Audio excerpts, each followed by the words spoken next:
So as you guys probably know, every month I build at least one computer on my channel, and last month in July I actually built two, but I didn't actually test either of them yet, and that is what today's video is all about. Should you, the aspiring PC builder at home, set your sights on a build like this, around $1,000, featuring an AMD Ryzen 3600X and an RX 5700 from Radeon? Or should you just go all out, spend about $4,000 on a system like this with the 3900X and an RTX 2080 Ti?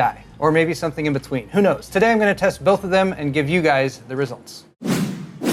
Excellent!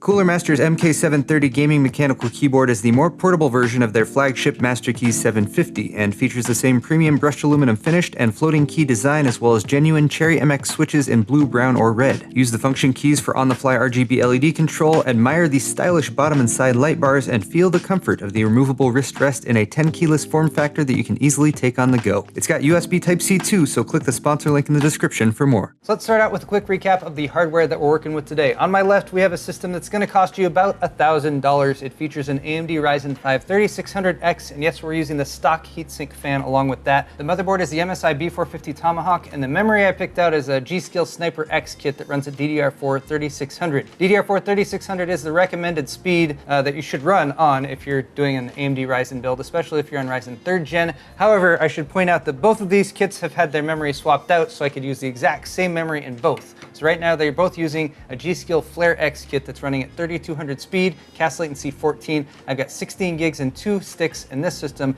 and 32 gigs in 4 sticks in this system. For storage, we have an ADATA 500GB NVMe M.2 SSD. The graphics card is the AMD Radeon RX 5700. The case is actually the NZXT H510 Elite, although what I'm recommending if you put this together is to just go with the standard H510 or the standard H500, which cost a good 70 or 80 bucks less. That's fine, I don't care. And finally, we have a Cooler Master MWE 650 watt 80 plus gold rated power supply. The system on my right is going to cost you a lot more, close to $4,000, about $3,850 by my estimates. But when I built this system, I actually parted it out two ways. There is a much less expensive version, which costs about $2,100 or $2,200. That's in the video description for this original build if you want to check it out. But what this is rocking is the 12-core, 24-thread AMD Ryzen 9 3900X processor. It's cooled by the Cooler Master Master Liquid ML360R RGB liquid CPU cooler, and that cooler as well as the intake are both using the Cooler Master triple fan solution, which is called the SF360R ARGB, 320mm fans in the same housing that lets you connect all of their RGB lights up at the same time, which is nice. The motherboard is the MSI MEG X570 Ace ATX AM4 motherboard. I originally kitted it out with 4 of these Team T-Force Nighthawk RGB DDR4 memory sticks, which look really, really nice. These are rated at 3200 speed though, which actually would have been fine, but just again for the sake of comparison, I used the same memory in both kits, which is why I removed this briefly. For storage, we have an Aorus 2TB PCIe 4.0 NVMe SSD, which is absolutely insane when it comes to read and write speeds, as well as an Intel 660p 2TB M.2 NVMe SSD, so that gives us 4 terabytes of solid-state storage in this system, which is really nice, I must admit. The graphics card is probably the most overkill piece of hardware in the system. It's the MSI Lightning RTX 2080 Ti, which is absolutely insanely overbuilt. Comes with a support beam because it's a triple slot cooler, has 3 8-pin power connectors for PCI Express graphics power. It's really hard to find these cards. They're supposed to retail for $1,600, but that is, again, the part of the reason why this system costs so much. You can get RTX 2080 Ti's for about 500 bucks less than that, but I wanted to showcase this card and see what it could do. It's all housed in the Lian Li PC011 Dynamic Razor Edition case, a special edition of this really nice case from Lian Li, and powered by an EVGA Supernova G3 750 watt 80 plus gold fully modular power supply. Both systems are running the latest updated version of Windows 10 1903, and they both have the latest versions of their respective graphics cards drivers, AMD or NVIDIA. Jumping into testing though, I'm going to start out by going over frequencies, temperatures, power draw, and noise levels, because I think those are sort of the things you don't necessarily consider right away when you're comparing two systems. A lot of times people will go directly for the CPU performance or the graphics card performance, but I think these specs are important because they're both rocking Zen 2 based CPUs from the Ryzen 3000 series, which are both both based on 7nm manufacturing process, so they should have somewhat similar performance, at least when it comes to a single core. The CPU on the $950 system ran at about 4.325 gigahertz max, and on average, under sustained load was at about 4.25 gigahertz, which is pretty nice. The GPU, the RX 5700, was running at 1744 megahertz max, and then under sustained load, fluctuating from about 1650 to 1700, sometimes dipping down to 1635. Meanwhile, on the almost $4,000 PC, the CPU hit a astounding 4.475 gigahertz max, which is crazy when you consider that this is the higher core count version of these 7nm processors. But under sustained load, it dropped down to about 4.15 to 4.2 gigahertz on average. Still very nice for a sustained all-core frequency, but again, that is a little bit less than what you're going to get on the 3600X running at all cores and all threads. Our Lightning 2080 Ti, meanwhile, was able to hit 2010 megahertz max, just over 2 gigahertz, which is pretty nice. Again, under sustained load, that frequency is going to drop down a bit, but it was around 1920 to 1950 on average, which is, I think, a couple ticks higher than my previous fastest RTX 2080 Ti, which is the Asus Strix version, which would usually get to around 1900. Meanwhile, for temperatures, on the $950 system, the CPU hit only 72 degrees Celsius max, which is a testament to the cooling performance of this air cooler that ships with the 3600X, which is the Wraith Spire. However, I can hear it even right now. More on that in just a second. Average temperatures, meanwhile, on the 3600X were between 56 and 59 degrees Celsius average, which is perfectly acceptable. Our 5700 GPU was running at about 77 degrees Celsius max, and then on average, just a couple degrees below that, usually around 75 or 76. So I'm still sort of keeping an ear to the ground for third-party versions of these 5700 and 5700 XT cards, because I do think that there is more cooling performance to be had there, and then maybe potentially a little bit more graphics performance as well.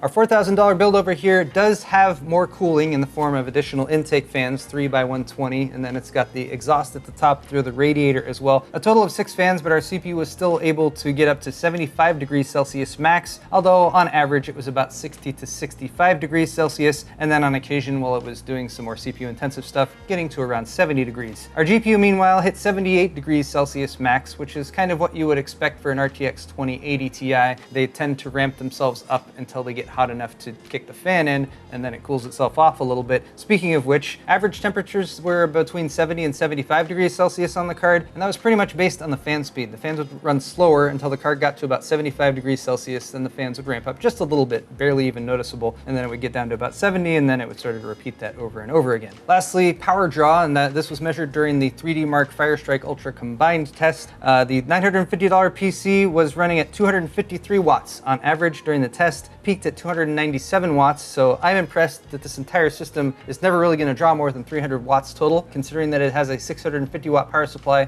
plenty of headroom there, so that's pretty nice. Our larger system draws a lot more power, 463 watts on average, so actually more than 200 watts more is what you're going to draw with this system. 539 watts peak power draw, but that is something to keep in mind. You get a lot more performance with this system, you're spending a lot more money, but you're drawing a good amount of extra power too. It's like the amount of power you draw for a complete additional system, so that's something you should probably also keep in mind, especially if power costs a lot where you live. Next, we have some noise levels tests. I let the systems run for about 10 minutes until they got nice and warm, and then I just pointed my shotgun mic at them, or at various parts of them. This system here, $4,000, super quiet.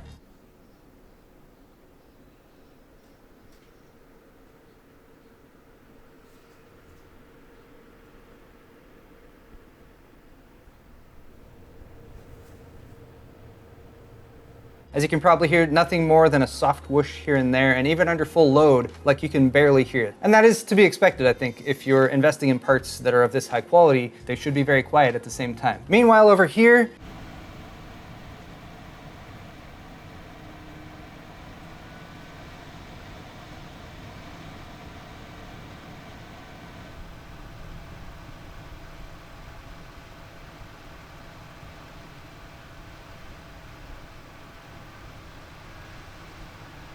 So as you could hopefully hear there, the main thing in this system making noise is that stock heatsink fan. And I'm so torn about that stock heatsink fan because it does have pretty good performance considering that it's cooling a pretty high frequency 6-core 12-thread processor. But it is loud. You can hear it. Even with my open headphones on, playing a video game right next to it, I did some Overwatch on the system, I could hear it. I could hear it ramp up when it increases or decreases speeds. So that I think is the weak link in this system when it comes to the overall experience. And especially when I was pointing the mic straight down from the top, yeah, you can hear that ramping up and down. So let me tell you guys what I'm going to do. This month, in August, I'm going to be doing sort of a refined version of this system, and I think for that, I'm going to go with an aftermarket cooler. So if you guys are considering buying right now, I would seriously consider the extra 30 or 40 bucks that it would cost you to get something like a Hyper 212 Black Edition. Swap it in there, you're going to get better cooling performance, and it's going to be a lot quieter, which I think makes a big difference, especially if you're going to be gaming right next to the system. Now let's get into some actual benchmarks, and we're starting off with 3D Mark. I ran Firestrike Ultra as well as TimeSpy Extreme to get a DirectX 11 and DirectX 12 representation. When it comes to Firestrike Ultra, we had my top single GPU score on a system which was 8,748 points overall with a graphics score of 8,514.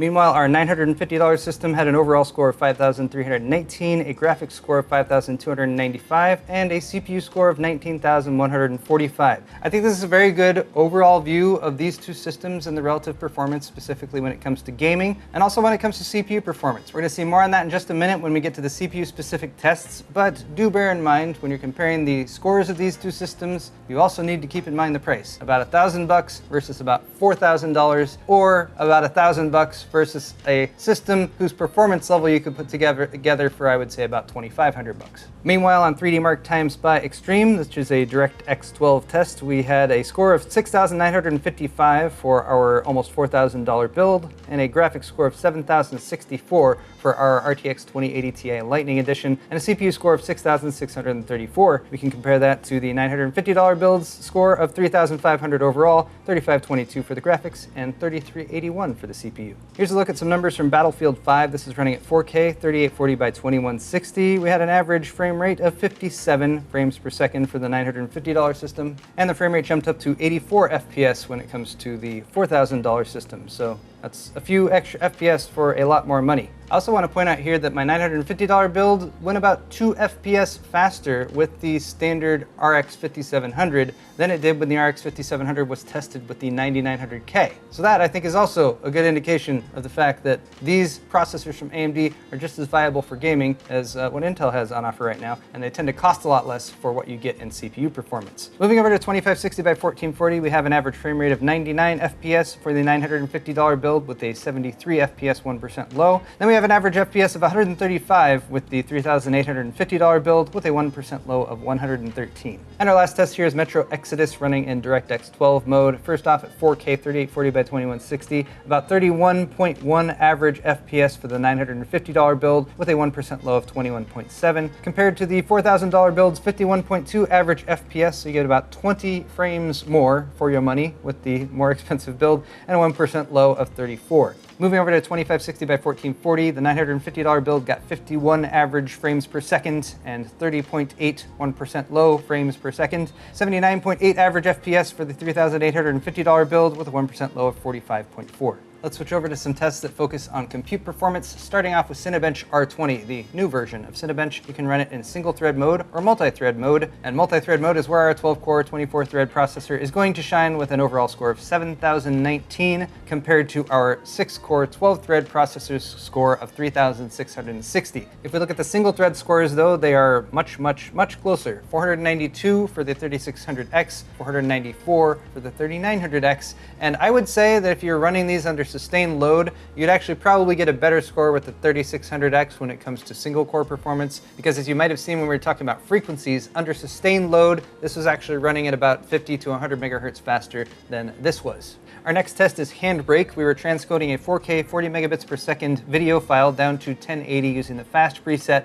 The $950 PC, 266.4 seconds total. Meanwhile, the $3,850 PC took only 153.8 seconds. Not quite half the time when it comes to the $3,850 PC, but definitely you can see how that investment of money is potentially going to save you time in the future if you're doing a lot of video transcoding, which is a very good use case for a higher core count and thread count CPU. Our last test here is V-Ray version 4.10.07, $950 PC got 10,482 K samples, and the $3,850 PC got 19,685. So here we're seeing a little bit closer to linear scaling when it goes from 6 cores up to 12 cores. You still get a little bit of fall off in the interim, probably due to clock speeds as well as some other factors, but still, both systems beastly at this task, but yeah, this computer was faster. Before I conclude this video, let's talk about some extra things, intangibles, if you will, between these two systems and what you might get or not get one way or the other. I think one thing is Wi-Fi.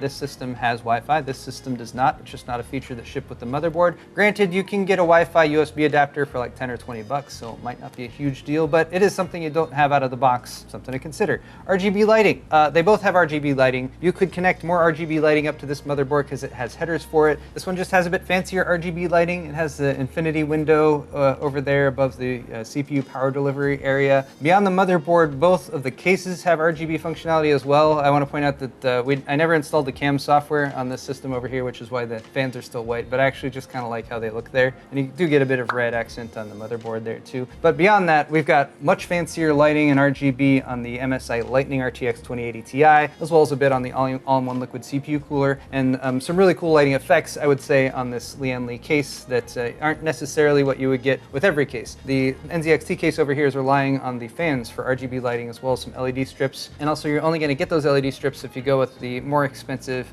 H510i or H510 Elite version of this case. I think the lucky animation over here on the RTX 2080 Ti Lightning is also an intangible and potentially worth the cost of this entire system by itself because it's very cute and he falls asleep from time to time, and I just have to point that out. My $950 build over here does not have an animation of Lucky the Dragon on the side of its graphics card, which I think is probably its greatest failing. I would also need to point out that my $950 build does not have a huge amount of storage. We have a 512 gig NVMe SSD, a nicer NVMe SSD that's a bit faster, but usually when I part out the systems that are a little bit more on the budget side, I kind of assume that you might have a 2 terabyte hard drive lying around that you can drop in there, or that you might be willing to spend 30, 40, 50 bucks on a little bit of extra storage, but that's not something that was included outright, whereas over here, you're working with 4 terabytes of SSD storage right out of the gate, as well as more space in there to add more storage. Well, both of the systems have more space to add more storage, but probably something that's more of a consideration for the $950 build than the $3,850 system.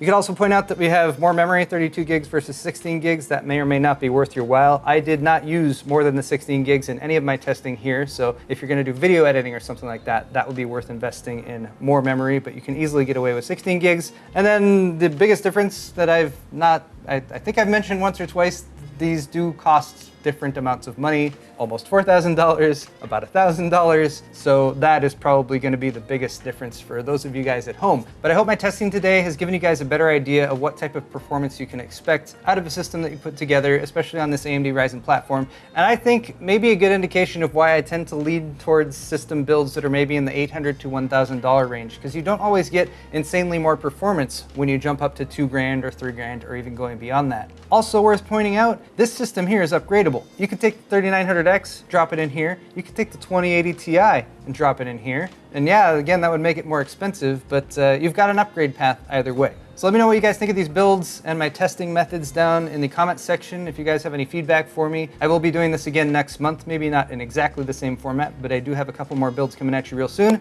Speaking of which, hit the thumbs up button and subscribe to my channel if you're not already, if you want to see those builds once I publish them. Thank you guys so much for watching this video, and we'll see you next time.